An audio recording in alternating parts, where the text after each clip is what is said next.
আসসালামু আলাইকুম, কেমন আছেন সবাই? আশা করি সবাই ভালো আছেন। আলহামদুলিল্লাহ আমিও অনেক ভালো আছি। তো আজকে চিকেন বিরিয়ানি আপনাদের সাথে আমি শেয়ার করব। তো চলুন কথা না বাড়িয়ে শুরু করা যাক। আর যারা নতুন আমার চ্যানেলটি সাবস্ক্রাইব করবেন, লাইক কমেন্ট দিয়ে পাশে থাকবেন। তো প্রথমে আমি ফ্রাই প্যান বসিয়ে দিয়েছি, ফ্রাই প্যানে তেল দিয়ে নিয়েছি এবং কি পেঁয়াজ বেরেস্তা করে নেব। তার জন্য আমি পেঁয়াজগুলোকে তেলে দিয়ে দিয়েছি। এটাকে আমি বাদামি করে ভেজে নিব।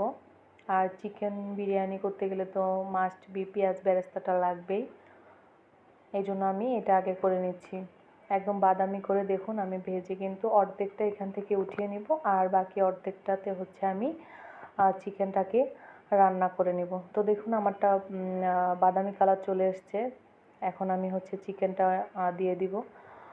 তো দেখুন এখানে টক দই, এখানে বাটা মশলা, এখানে সজের গুঁড়ো, এখানে হলুদটা অ্যাভয়েড করে, হলুদটা দিব না। আর সমস্ত মশলাগুলো দিয়ে কিন্তু আমি এখানে 30 মিনিটের বেশি মেখে রেখে দিয়েছি ও লেবুর রসটা দিয়েছি, দিয়ে মেখে রেখেছিলাম। সেটা এখন আমি পেঁয়াজ বেরেস্তা করে নিয়েছি, হাফটা উঠিয়ে নিয়েছি আর হাফটার ভিতরে এটা দিয়ে দিলাম। দিয়ে আমি নাড়াচাড়া করে মাংসটাকে ভেজে নেব। এখন এখানে কিন্তু এটা একটু সুন্দরভাবে ভেজে নিতে হবে, তাহলে কিন্তু চিকেনটা অনেক ভালো খেতে হবে।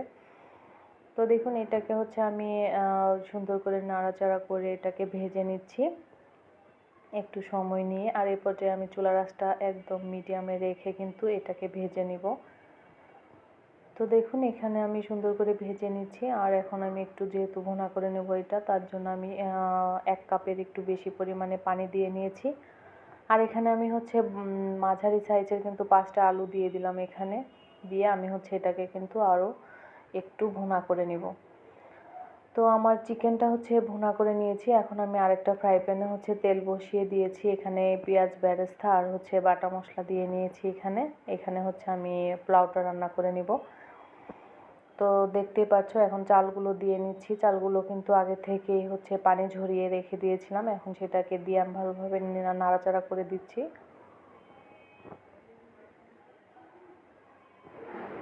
তো দেখুন আমি এখানে নাড়াচাড়া করে চাউলটাকে ভেজে নিচ্ছি। এই চালটা ভাজা সুন্দর হলে কিন্তু পোলাওটাও অনেক রান্না সুন্দর হয়, তার জন্য আমি একটু ভেজে নিলাম। এখন আমি এটাকে আরেকটু পরিমাণ মতো পানি দিয়ে এটাকে ঢাকা দিয়ে দিব। আর এদিকে আমার তো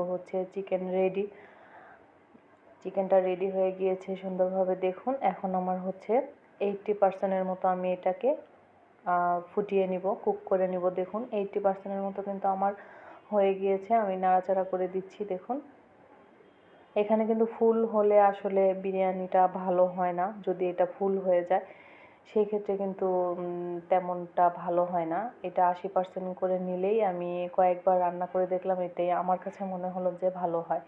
তো দেখুন এখন এটা দিয়ে দিয়েছি। দিয়ে আমি এখন এটাকে নাড়াচাড়া করে এটার সাথে চিকেনের সাথে একদম মিক্স করে সুন্দর করে দিব।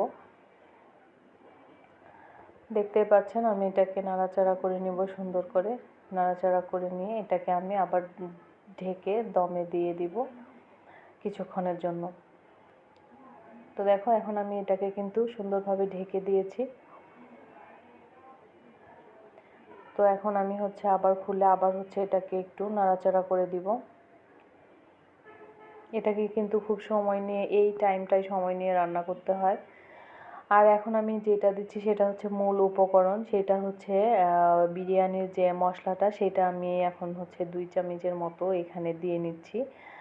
এটা হাতে বানিয়ে রেখেছিলাম আমি বেশ কিছুদিন, সেটা আমি ব্যবহার করেছি। এখন শেষে বাজারেরটাই কিন্তু নিয়ে এসেছি। তো সেটা দিয়ে আমি কিন্তু নাড়াচাড়া করে দিয়েছি। আর এখন এই পর্যায়ে আমি ঘি ব্যবহার করলাম, ঘি দিয়ে দিব। ঘি দিয়ে আমি এটাকে ঢাকা দিয়ে দিব। আর অবশ্যই কাঁচামরিচ কয়েকটা টুকরো উপরে দিয়ে দিব। দেখুন কাঁচামরিচ দিয়ে দিলাম। দিয়ে এখন আমি একদম ঢেকে দিব। আর কোনো কিচ্ছু করতে হবে না, এখানে সব দেওয়া শেষ। এখন এটাকে আমি জাস্ট দমে দিয়ে রান্না করে নামিয়ে নিব। এই তো দেখুন আমার চিকেন বিরিয়ানি রেডি। তো দেখতে যেমন হয়েছে, এটা কিন্তু খেতেও মজা হয়েছে আর ঝরঝরা টাইপের হয়েছে, খুব সুন্দর হয়েছে।